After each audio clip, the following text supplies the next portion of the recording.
Good afternoon, you guys. This is another radio talk show with Collin here. Mr. Collin, how you doing? Good afternoon, everyone. It's our second time when you're this second time on our show, right? Yes, this is. I'm very glad to be here again. I'm sure you guys are very excited for my last lesson. Well, right now we have a new lesson. So first question, Professor Collin. Go ahead. When reading and learning about Rene and Decartes and David Hume's, what major idea did Rene explain about that we should all try to learn and study? What the significance of both of their main ideas, pretty much? Well, if you was to ask me, what Rene Descartes was talking about and what he values in his viewpoint of philosophy is that reevaluating life and learning new concepts and also reflecting on your mistakes, pondering on solutions to rebuild yourself. Only by gaining more knowledge to yourself would you can find the truth that you really want to find.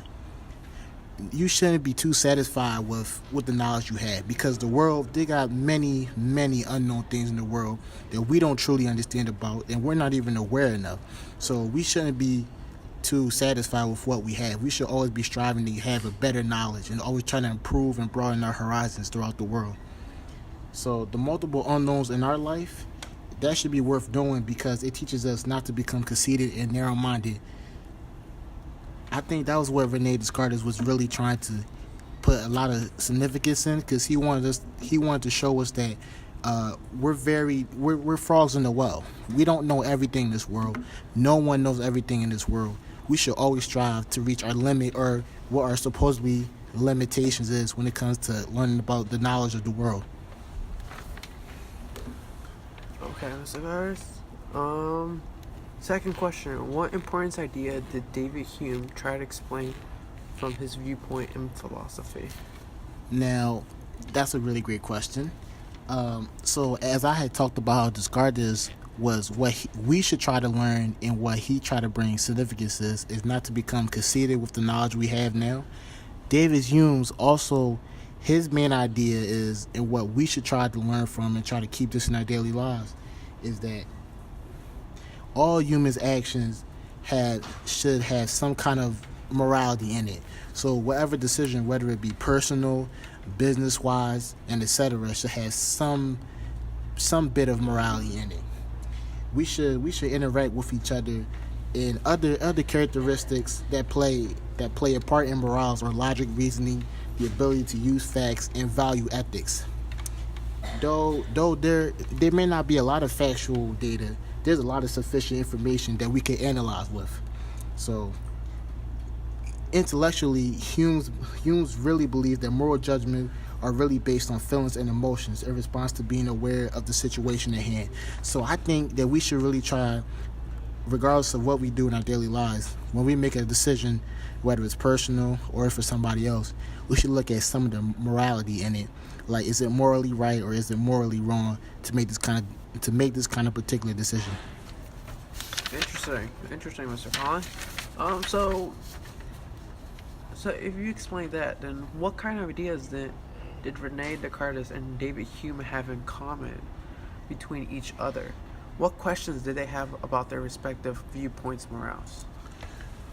Well, that's a really good question also. Descartes really explained about evaluating his life and existence.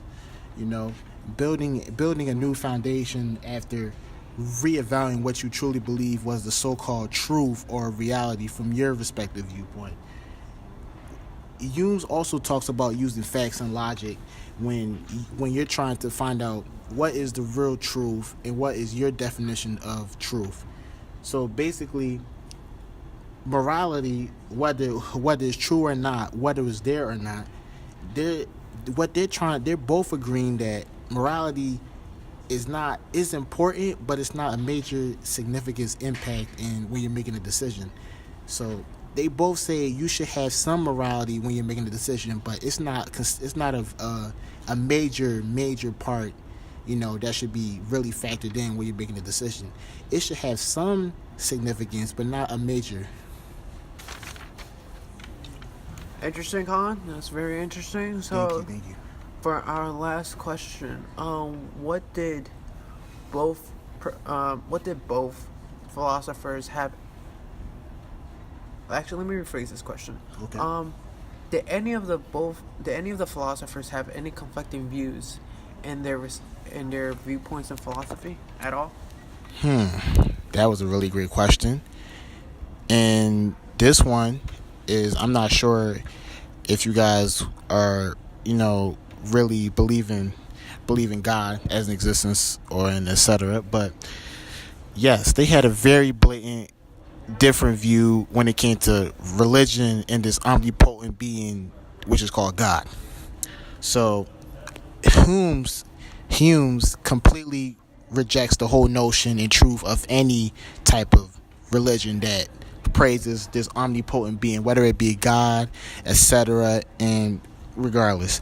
So he further demonstrates that corrupted and inappropriate passions, religion has harmful effects on morality and society.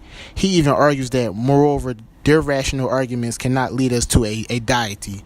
Basically, people that are blindly devoted to this omnipotent being such as God, they let their emotions and passions overweigh the logic and stuff. Like such as seeing how Jesus Christ is able to create miracles such as touching, healing the blind patient, and etc., and walking water. He's practically saying that it's literally physically impossible by using facts and logic from that objective standpoint, that it's just completely irrational. And because we're letting our emotions get the better of us because we believe in this omnipotent being and that he believes he can lead us to the top, is just completely irrational, and he rejects the whole notion of this God and religion. So in a sense, he's an atheist and he doesn't believe in God. Now, on the other hand, Descartes, he believes in God's existence as an omnipotent being. The solution of Decartes is to put God in the picture by proving that God is the cause of our clear and distinct perception, and that God is perfect in every way, and therefore no false reality. He can secure lasting certainty for clear and distinct perceptions. So he is setting out to prove that there is a God and that there is a higher being that can dictate our life, and he is supposed to be infinitely. To Descartes, there must be a true reality in the cause. There must be a reality, and so for the cause of an idea, there must be a formal reality as an objective reality. Because we have an idea with an endless objective, which is God. Descartes can basically say that this main idea is caused by a being with endless power, formal reality, and in other words, God. Okay, thank you so much. That'll be all, folks, for today. Thank you so much, Mr. Collins, for another philosophy lesson. I was very glad to impart my knowledge with you guys. I hope you guys can take this with you and every day and think about it. Thank you. All right, and that'll be all, folks. Have a nice day. Thank you.